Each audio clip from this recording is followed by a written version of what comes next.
Let's thank all those people on YouTube that help us out all the time. We bought this little smoker thing when we first started working on the house. We wanted to cook some hamburgers, and we cooked them real slow at a low temperature. And they were good, but we were thinking, hey, we can get a smoker and a charcoal grill all in one, but really it's a smoker. It cooks at a low temperature. Finally pulled it out to cook on it the second time ever.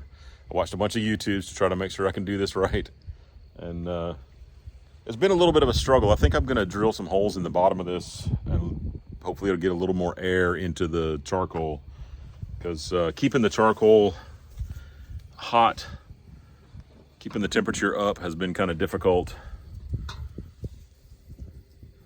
There's a lot of nice burning coals inside there, but I don't know, it's just been hard to keep it really good and hot.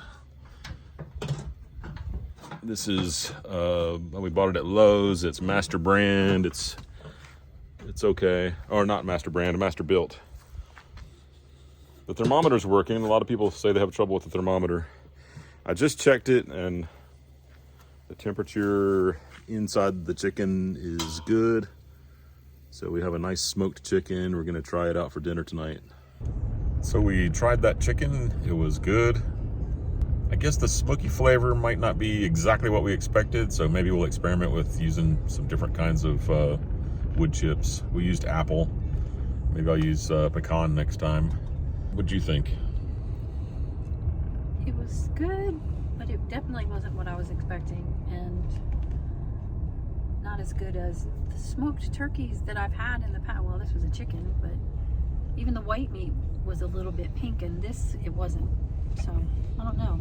Maybe if we brine it next time. Yeah, we mentioned... Because it was a little dry, too. We brined, what did we brine? We brined a chicken recently? One of our own chickens. This was one of our own chickens. And it was awesome. It was very good. Yeah, brining was really good, and I think the brining and the smoke will be extra good. So we'll definitely try this again.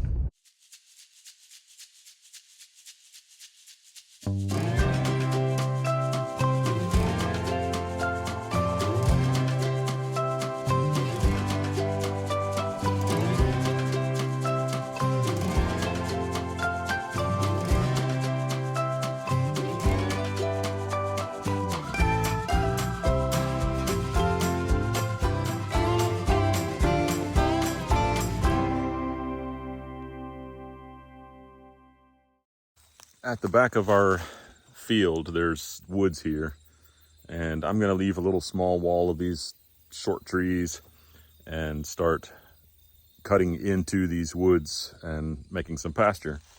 So yesterday or the day before, Claire and I came out here and cut a few trees. So we cleared it about to here and a little bit over here. But then today I was able to get the tractor in here, so I mowed this behind me. But I'm excited about how much just in less than an hour I was able to clear up in here. So I can walk all the way back here now from the tractor. And yesterday I could only walk 1/3 or 1/4 that far. So very exciting to see this woods opening up and becoming a real pasture. We're going to leave these nice tall oak trees, which will be wonderful to have those spots of shade in the middle of a nice field. I'm excited about it. Continuing this box, I've now run this wire is not going to be included in the box, so it's going right back out and heading outside to the back of the freezer where the condenser is going to be.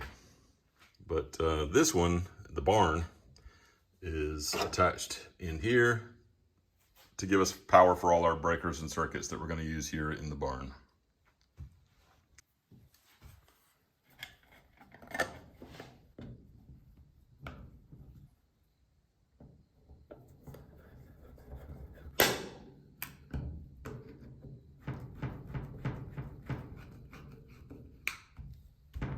So here's the end of the container, and here's my power that's coming out over here for the condenser.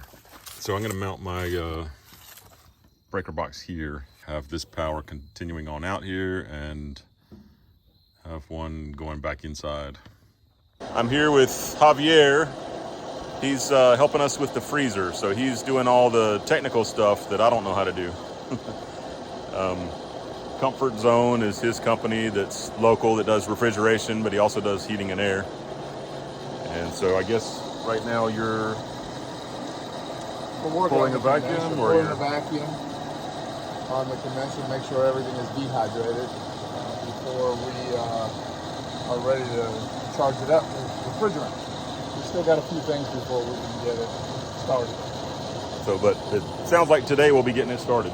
Yes, sir. Right. Yeah. Here's where the drain and the line set are coming straight out of the side of the freezer.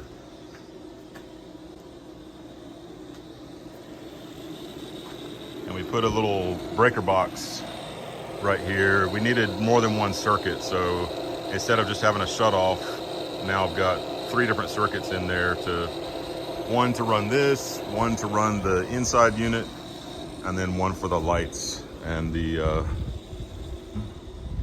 thermostat and everything on the door. So here's the inside where this is the drain coming down, and then here's the line set connections going out.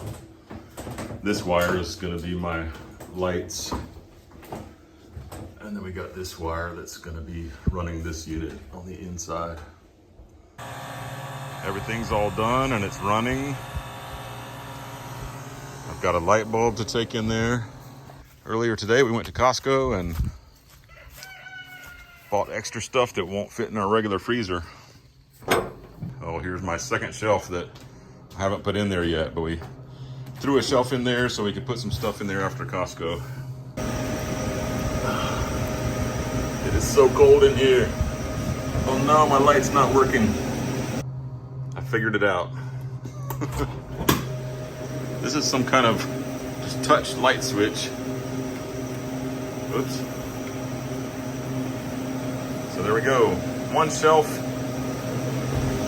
with a chicken and some berries, some keto ice cream. Here we are. It is super cold in here. I can't stay long. I didn't wear a coat. I need to go ahead and finish installing this light, then we'll get a lot more light in here.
I am freezing. This, I was in here installing the new light, and of course the freezer's been running for a good while. Right now it's at 4 degrees after I've been opening the door over and over and over. So what was it, negative 10?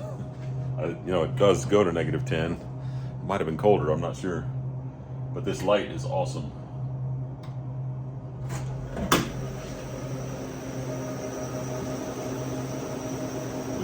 Thoroughly see every little detail of everything with that big 4-foot light in there. We just had this light bulb before, now we have all of that. I'm cutting a few boards for the floor here and noticed that there is a weather forecast that I should check on. Let's see. It looks like a fairly mild winter, because the big brown band on the woolly worm is pretty big. So this is saying mild winter. I would like a big snow because I enjoy sledding and stuff, but can't argue with the woolly worm.